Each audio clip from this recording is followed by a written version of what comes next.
Începem prin a hidrata 300 de grame de boabe de soia uscate, pe care le punem într-un bol încăpător și le acoperim cu multă apă rece. De cel puțin 3 ori volumul boabelor, deoarece acestea își vor dubla sau chiar tripla volumul în timpul hidratării. Lăsăm boabele la înmuiat timp de 8-10 ore, ideal peste noapte, la temperatura camerei. După perioada de hidratare, scurgem apa și clătim bine boabele, schimbând apa de câteva ore, până când lichidul devine clar. În mod tradițional, cojile se îndepărtează, nu chiar la toate boabele, dar măcar la jumătate, pentru a ajuta fermentația și a obține un tempe mai legat și mai uniform.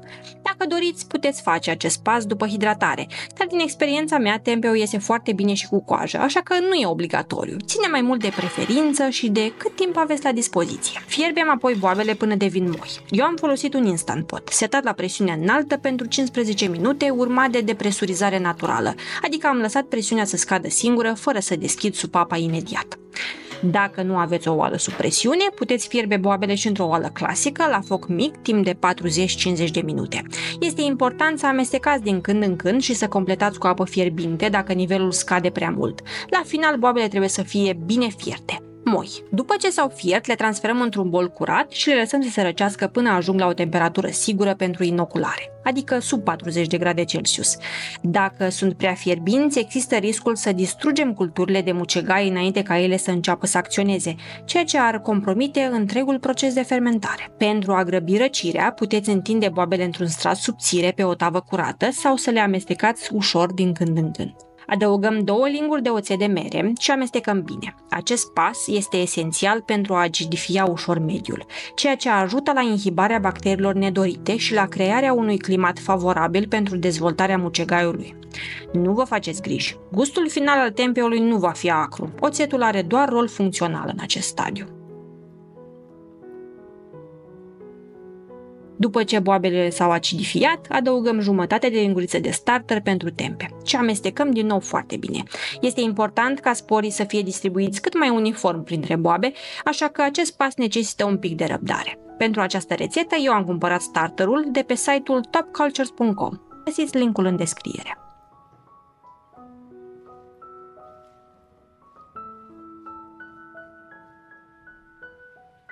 Transferăm boabele amestecate cu starter într-o caserolă de sticlă. Întindem compoziția într-un strat uniform și o tasăm ușor cu o spatulă sau cu dosul unei linguri, doar cât să eliminăm golurile de aer dintre boabe și să obținem o suprafață netedă. Nu trebuie să presăm prea tare, dorim ca să rămână suficient spațiu pentru ca mucegaiul să respire și să se dezvolte.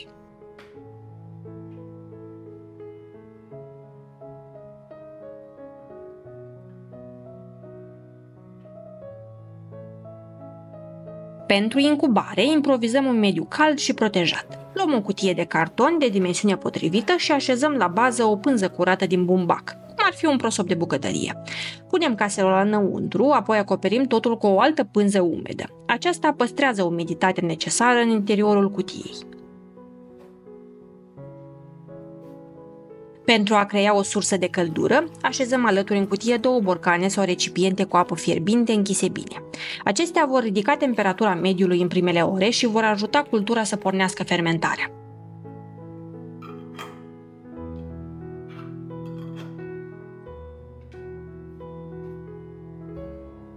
După aproximativ 24 de ore ar trebui să înceapă să apară o rețea albă, pufoasă, care leagă boabele între ele, semn că mucegaiul a început să colonizeze masa de soia. În acest punct umezim din nou pânza de deasupra dacă s-a uscat, dar nu mai este nevoie să adăugăm borcane fierbinți, deoarece fermentația este deja activă și va genera căldură naturală pe măsură ce mucegaiul se dezvoltă.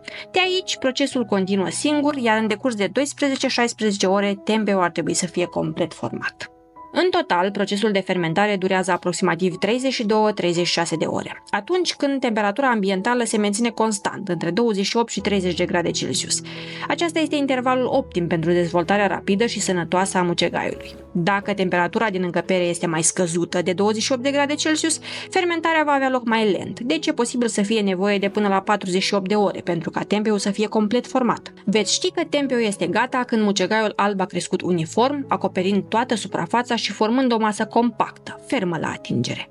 În acest moment îl desprindem ușor de pe margini cu ajutorul unei spatule sau al unui cuțit lat, ca să nu rupem structura, și îl împachetăm în hârtie de copt, lăsând marginile puțin desfăcute pentru ca produsul să respire. Tempe poate fi consumat imediat, dar în această fază este încă moale, cald și greu de tăiat frumos.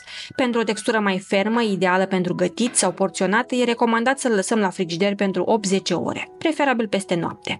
În acest timp se întărește și capătă acea consistență specifică tempeului proaspăt fermentat. După ce a stat la frigider și s-a întărit complet, tempe este gata de folosit. Îl putem felia cu ușurință și îl putem găti în funcție de preferințe. Prăjit în tigaie până devine auriu și crocant, copt la cuptor, marinat, adăugat în curry-uri, sandvișuri, salate sau boluri. Tempe proaspăt se păstrează în frigider bine împachetat pentru aproximativ o săptămână. Dacă doriți să-l conservați mai mult timp, îl puteți congela fără probleme. După decongelare, textura devine ușor mai fermă, dar rămâne la fel de bun pentru gătit. Dacă gustul tempelui vi se pare prea intens sau ușor înțepător, îl puteți fierbe la abur timp de câteva minute înainte de gătire. Acest pas ajută la echilibrarea aromei. Voi reveni curând cu rețete variate cu tempe, ca să vă arăt cât de ușor poate fi integrat în meniul de zi cu zi. Așa că dacă sunteți curioși să încercați preparate noi, nu uitați să dați subscribe. Urmează idei delicioase. Dacă aveți întrebări sau nelămuriri legate de proces, lăsați-mi un comentariu și vă răspund cu mult drag. Vă mulțumesc pentru vizionare! Nu uitați să apăsați clopoțelul de notificări ca să nu ratați niciun video nou. Mă găsiți și pe Instagram, Facebook și TikTok, unde postez mult mai des rețete, idei și momente din bucătărie. Până data viitoare, vă doresc numai bine și spor la gătit!